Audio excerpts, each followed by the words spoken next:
In this step, we'll be creating a form that will let us add new items to this collection of lists, list 5, list 6, so on and so forth.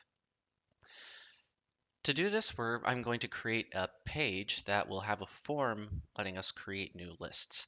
So since it's going to be used to create new lists, I'm going to call this page new. So we'll create a new view, new.html.erb.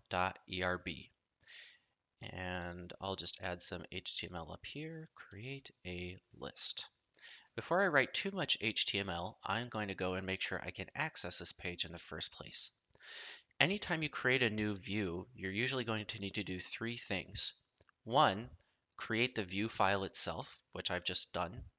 Two, update the routes, which I'll do in a minute.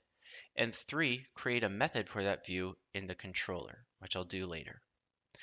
So now I'm going to create the root. I want to say whenever someone goes to, let's see, whenever someone goes to new, they should be taken to the lists controller and the new method inside that list controller.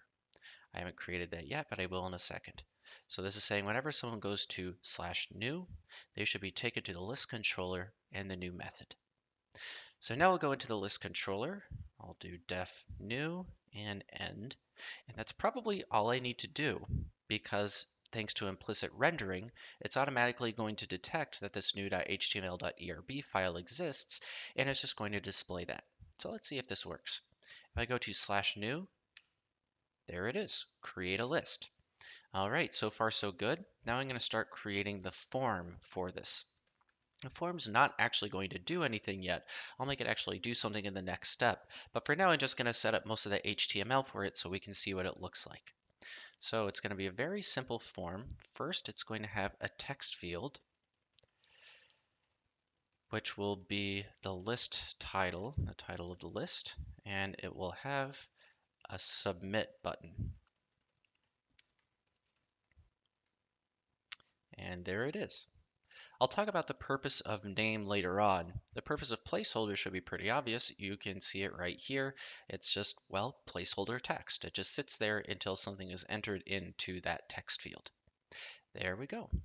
So in the next step, we're going to make this form actually do something. But for now, I'll just save this as adding a form for new lists.